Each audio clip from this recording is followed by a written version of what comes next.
Y ese es el problema, bro. Realmente, algo que WWE no se le puede negar es que ellos han tenido una fanaticada más allá, más fuera de la lucha libre pura. Si tú le preguntas a una persona casual que no ve WWE tanto que es WWE, probablemente lo van a saber. Si tú le preguntas a gente que no saben nada de lucha libre, por lo menos te van a saber decir que La Roca luchó, te van a saber decir que Stone Cold luchó, o John Cena te van a saber decir que John Cena luchó.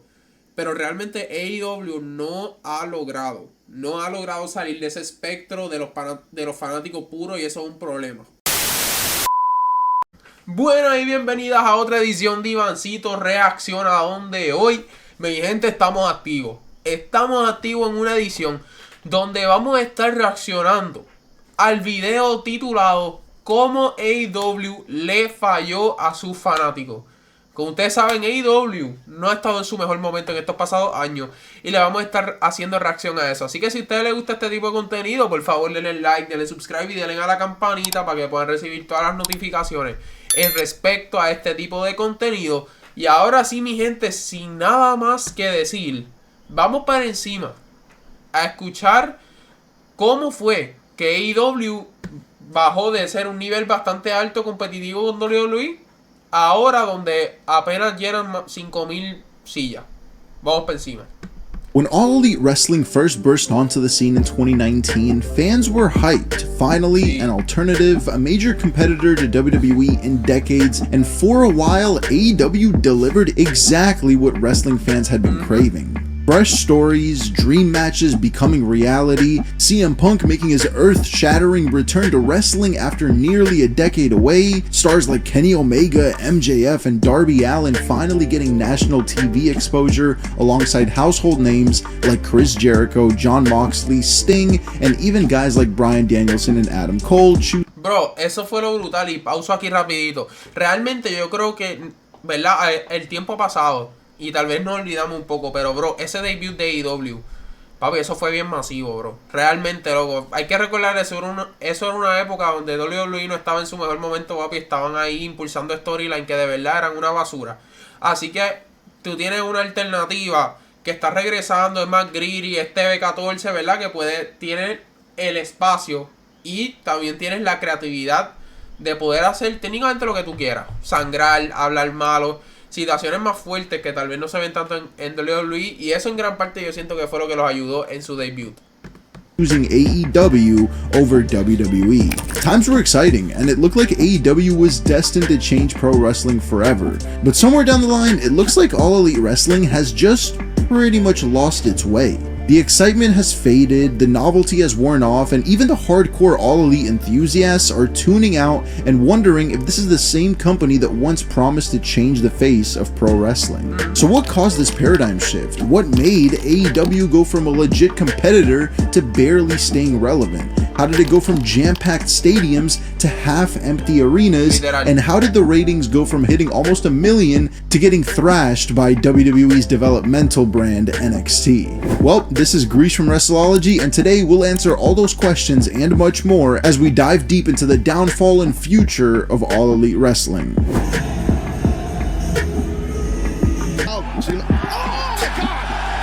He wants me to work with pricks constantly. That's Bro, esa promo de CM Punk, yo creo que ese es el momento directo que uno puede mirar y uno puede decir, papi, de aquí fue que todo este barco literalmente se hundió. Yo creo que esa promo de CM Punk, literalmente, como se le dice, shooting from the hip, disparándole a Colt Cabana en términos de, ¿verdad?, yéndose a fuego en lo que estaba diciendo, saliéndose del script, disparando ahí con Colt Cabana, le mandó fuego también a la Elite, le mandó fuego también a Hangman Page. Yo creo que esa fue la promo que, como tal, desde ese momento nada ha sido igual para AEW. what it is. Let's rewind the clock back to All In 2023. What was supposed to be the biggest show in the history of the company ironically marked the beginning of its downfall. Prior to his match versus Samoa Joe, the real AEW World Champion CM Punk got into a backstage altercation with Jungle Boy Jack Perry. And this wasn't the first time Punk was linked to backstage drama in AEW. Just a few months prior, Punk had gotten into a backstage fight with the Young Bucks and Kenny Omega after going off on Hangman Page during the infamous brawlout incident. This situation led to both Punk and the Bucks getting suspended from AEW. On his return to Collision in June 2023, Punk would claim himself as the real AEW World Champion, and it looked like all this was leading to a dream feud between MJF and Punk to determine the undisputed AEW World Champion later down the road. But a certain scapegoat had other plans. During a match on Collision, Jungle Boy Jack Perry wanted to use real glass in a segment, but Punk, being the veteran, advised against it for safety reasons. Apparently, Jack took offense to this advice and mocked Punk in front of the whole world, and he said, Jack Perry, this is right here, and then crushing real glass, crushing the abdomen. Don't cry me a river. And in my Si tú te das cuenta es una estupidez, like literalmente por una estupidez se forman problemas tan grandes. Para mí es interesante, no les voy a mentir. Yo siento, no les voy a mentir, obviamente no es que CM Punk esté 100% papi sano, que no hizo nada malo, papi, tú sabes, no, porque él tuvo parte que ver.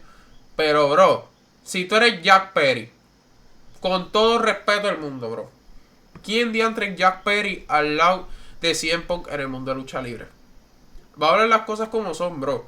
Like, ¿quién diantre es Jack Perry al lado de CM Punk en el mundo de la lucha libre? Y si te está dando si un veterano de ese calibre como CM Punk te está dando un consejo, bro, yo siendo tú, Jack Perry, bueno, lo hubiese tomado y, mira, lo hubiese usado realmente, bro. Sin embargo, estamos viendo que en AEW, como que muchas veces los luchadores les gusta hacer las cosas como les salga, tú sabes, como les salga a los cojones.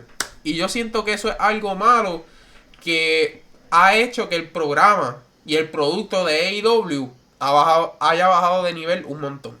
In my opinion, down the line, this is going to be one of the biggest butterfly effects in wrestling history, period. Punk would go on to quit AEW and return to WWE to one of the loudest pops in history, and even compete side by side with Roman Reigns in War Games. Yeah, imagine telling that to someone 2 years ago. But this wasn't even the worst part. What really damaged AEW's credibility was how Tony Khan handled the whole situation. In April 2024, long after Punk had left the company, AEW would air footage of the backstage altercation between Punk and Jack Perry, which many claimed was for cheap publicity and a desperate attempt to get some eyes on the product. And this has been a common theme in AEW, relying on real-life drama instead of coming up with creative storylines that keep the audience engaged. Now, don't get me wrong, there are times when AEW will come up with some great storytelling, like when Hangman won the title against Kenny Omega, or the recent Swerve versus Hangman saga where both men were legitimately trying to end each other's careers. Esa rivalidad de Swerve y de Hangman Adam Page,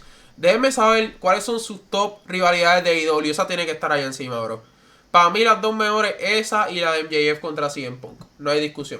But most AEW storylines simply fall flat and lack the compelling drama and character development that keeps viewers invested week after week. I mean, let's just take the Adam Cole MJF Devil storyline for example. It was supposed to be the biggest story for AEW heading into All In 2023. And I remember when this summer was happening, this was the most I've ever been invested into AEW. The bromance was captivating, the fans were invested, and everyone was eagerly speculating who would stab who in the back first. But what followed was a massive disappointment. While Cole would reveal himself as the Devil and form the Undisputed Kingdom, he would get injured shortly after, and the Devil storyline would be left hanging, never getting the proper conclusion that it deserved. And these injuries have been a major thorn in AEW's side for quite a long time now, with top names in the company like Kenny Omega, Adam Copeland, and Eddie Kingston being out of action for months due to injury. It has really hurt AEW's star power in a massive way.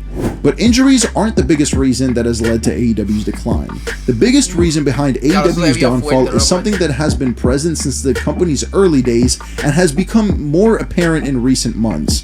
When AEW first burst onto the scene, fans were super excited to finally have fresh faces on national television. They were thrilled to have names like Kenny Omega, MJF, Hangman Page, and the Young Bucks, guys who really made their name in the indies, and promotions like New Japan Pro Wrestling and Ring of Honor finally getting the spotlight that they deserved. And with names like Jon Moxley, Chris Jericho, and Bryan Danielson coming into the mix, the fans couldn't wait for all the dream matches to unfold. But amidst all the dream match excitement, Tony Khan and company seem to have forgotten one of the biggest elements that makes pro wrestling special.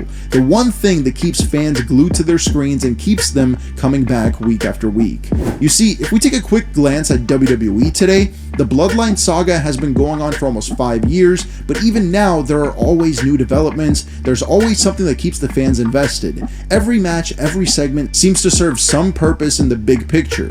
Y realmente yo ahí estoy completamente de acuerdo, bro. Esa saga del Bloodline ha sido icónica. Diría yo que la mejor rivalidad de esta década, de los 2020, y top 5 mejor storyline en la historia de la WWE. No hay discusión. Esto es un storyline que empujó a la luna. Empujó a la luna a Roman Reigns. Empujó a la luna a Jey Uso. Empujó a la luna a Jimmy Uso. Empujó a la luna a Roman, como había mencionado anteriormente, a Seth, a Kevin Owens, a todo el mundo. A Sami Uso lo empujó bien brutal para la luna. Sami Uso antes de eso estaba haciendo que le estaba ganando las celebridades. Ustedes se acuerdan de WrestleMania ahí en Dallas, que le ganaron literalmente con las manos estas ahí de una manera bien goofy. Y se metió al Bloodline y ahora es una estrella. Este Bloodline storyline, papi, eso ha sido brutal para muchos luchadores. Lo ha trepado bien brutal. Whether it's Kevin Owens beating the hell out of Cody Rhodes for siding with Roman Reigns, whether it's Drew McIntyre targeting and taking out Sami Zayn and Jey Uso for realigning with Roman Reigns, whether it's Seth Rollins refusing to align with the OG Bloodline for War Games, every piece ties together into a smooth narrative. That's what makes compelling TV. And it's not just now. Let's look at the biggest feuds in wrestling history, whether it's Rock versus Austin, Shawn Michaels versus The Undertaker, John Cena versus Edge, or even Daniel Bryan winning the world title, overcoming the Authority at WrestleMania. Each great moment has had one crucial element that made it memorable. But All Elite Wrestling seems to have lost sight in the basic wrestling principle.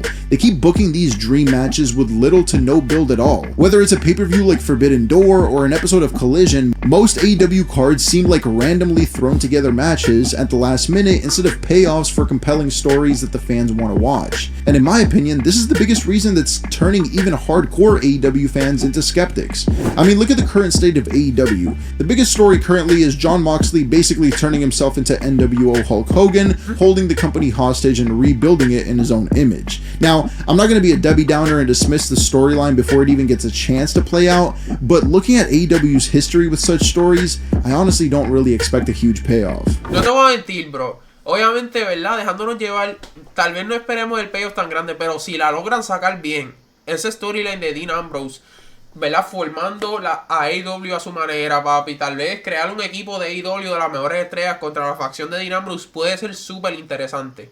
Pero obviamente, como se mencionó en el video, la tienen que hacer, mira, a la perfección. And I mean, just look at the whole AEW versus the Elite saga, which started hot with the Bucks and Okada taking out Kenny Omega and Tony Khan on TV. But what did that lead to? Yeah, you're right, nothing at all. And speaking of Okada, oh boy, let's talk about AEW's booking of Okada. This is one of the biggest stars in Japanese wrestling in the last decade. I mean, just look at Okada from any Wrestle Kingdom show. The aura is off the charts. The man is treated like a god, a true main event star rivaling the presence of names like CM Punk and maybe even Roman Reigns. But ever since Okada joined AEW, he's been relegated to the upper midcard, wrestling on Collision, and comedic bits like this. The new audience, I guess. I pressed the wrong button. I'm so sorry! Bitch. Now, Bro, AEW, Tony Khan, ¿qué rayos tú estás haciendo con ese equipo de buqueo, mi bro? Vamos a hablar las cosas, bro. Ese equipo de buqueo o tienen que cambiarlo o tienen que conseguir a más gente que pueda ayudarlo a storyline. Por esas razones así. Mi gente, por esos segmentos así de cringe, porque eso es lo que dan, cringe completo. Por esos segmentos así es que AEW pasó de 1 millón de personas viéndolo semanalmente a 200,000 personas. Por esos segmentos así de cringe, bro, de intentar poner situaciones funny donde no las hay, donde los storylines no están funcionando. Por esa razón es que AEW ha bajado un montón. Tú me estás diciendo a mí que eso es gracioso, mi bro. Eso no es gracioso. Eso da cringe. Eso es, literalmente, eso no da gracia. I love a good comedy and a bit of wrestling, but if that's the best you can come up with for one of the biggest names outside WWE in the past 10 years, then there's some serious soul searching to be done, Tony Khan. And it's not just Okada who has been mishandled. Let's talk about the questionable booking of guys like Malachi Black, Miro, or Keith Lee. It seems to be a reoccurring pattern at this point.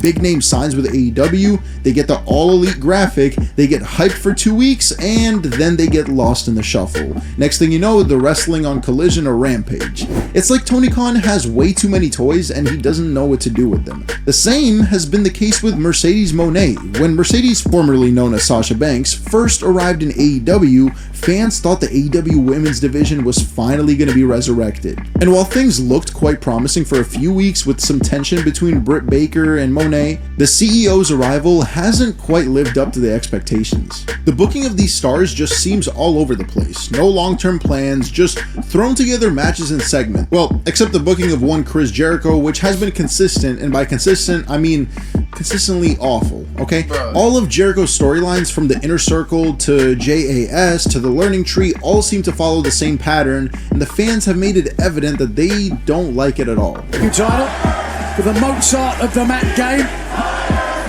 The Learning Tree, Chris Jericho, who has already taught plenty of Yo people. siento que deben de poner a Jericho un rol diferente. Y Jericho es leyenda, papi, leyenda del business, bro. Top 20 luchador de todos los tiempos, top 30 tal vez, tú sabes, en términos de cómo él lucha y en términos de las luchas increíbles que ha tenido, yo creo que no hay break. Pero si lo ponen en el mismo patrón, la gente se va a aburrir. Eso va a pasar tarde o temprano. Hook. This is a big problem. And speaking of problems, let's address the elephant in the room, the sheer number of championships in AEW. At this point, it feels like everyone and their grandmother has a title.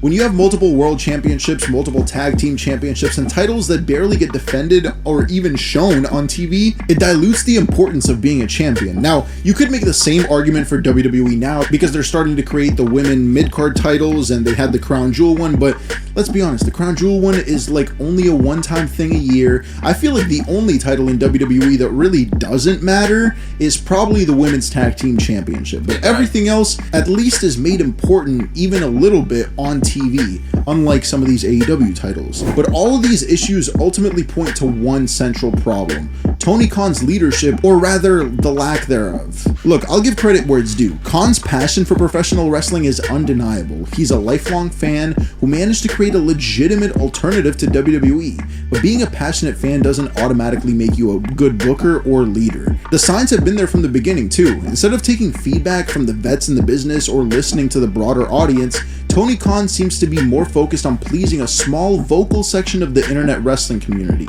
He's booking shows like a fan playing with action figures rather than a promoter building compelling, long-term storylines and characters that draw money. Y ese es el problema, bro. Realmente, algo que WWE no se le puede negar es que ellos han tenido una fanaticada más allá, más fuera de la lucha libre pura. Si tú le preguntas a una persona casual que no ve WWE tanto que es WWE, probablemente lo van a saber. Si tú le preguntas a gente que no saben nada de lucha libre, por lo menos te van a saber decir que La Roca luchó, te van a saber decir que Stone Cold luchó, o John Cena te van a saber decir que John Cena luchó.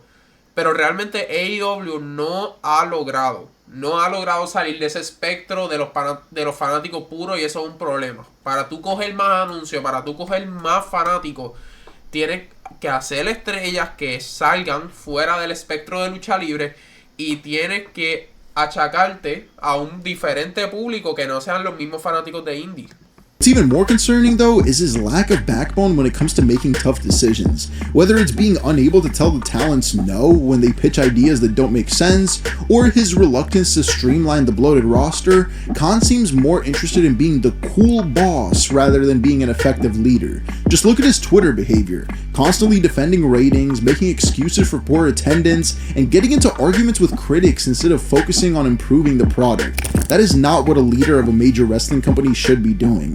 As a result, the product feels directionless, storylines start and stop without proper resolution, talents get lost in the shuffle, and the actual audience in arenas keeps shrinking while Khan celebrates the social media engagement numbers. Remember the Dynamite ratings that once threatened to overtake Raw in 2019 to 2020? They're now struggling to maintain 500,000 viewers and are constantly getting beat by NXT, dude. Yet instead of addressing these fundamental issues, we get more titles, more random debuts, and more excuses from Tony Khan. So what's next for All Elite Wrestling? Well, y no les puedo mentir, mi gente, yo siento que en parte lo que ayudó a AEW fue que WWE estaba tan malo que la gente quería un cambio. Sin embargo, ahora estamos viendo que WWE está en una de sus mejores etapas. Estamos ahora mismo en uno de los mejores primes de WWE en términos de era. Tuvimos el Attitude Era, tuvimos el Ruthless Aggression Era, y ahora tenemos esta era en la cual se está diciendo que ha sido la más que ha traído mercancía y la más que la gente está viendo. Así que eso te deja saber un poco, ¿verdad?, de los números que está haciendo WWE. Y yo siento que en parte lo que chavó a AEW fue el hecho de que cuando WWE por fin logró arreglar todos sus problemas que tenían con el programa y se pusieron a hacer buenos shows, AEW no ha tenido ninguna respuesta y sabrá Dios si la van a tener en algún momento de nuevo. the company still has some bright spots. When they get it right, like with the recent Swerve Strickland and Hangman storyline, or some of the recent Will Ospreay matches, they show glimpses of what made fans fall in love with AEW in the first place. But for AEW to truly turn things around, some major changes need to happen. First and foremost, they need to simplify things, cut down the number of titles, and focus on building compelling stories with the incredible talent that they already have rather than constantly bringing in new faces. They need to stop relying on dream matches and start building proper feuds again. Give us reasons to care about these matches and watch the shows beyond just these two good wrestlers are gonna wrestle. Remember how invested fans were in the Hangman Page story on his road to overcoming self-doubt and winning the AEW World Championship? That's the kind of long-term storytelling that made AEW special.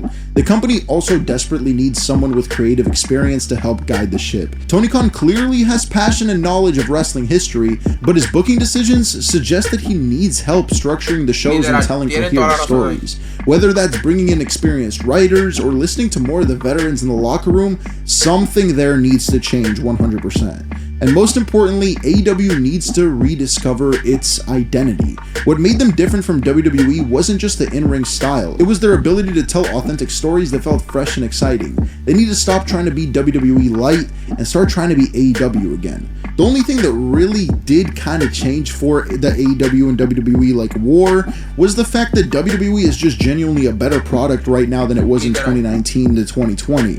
But when it comes to AEW, I mean, the talent is there, the resources are there, the fans still want AEW to succeed, but unless these fundamental issues are addressed, we might be watching the slow decline of what could have been one of the biggest success stories in pro wrestling history. It'll be interesting to see what the future holds for AEW going into 2025. I certainly hope that the company can bounce back and truly rebuild itself. But if the recent Rey Fenix Twitter drama is any indication, then things don't really look too promising. But let me know what you think. Will AEW survive 2025? What changes do you think the company needs to make, and what do you believe is the biggest reason behind the current downward spiral of AEW? Thank you so much for watching, and subscribe if you enjoyed.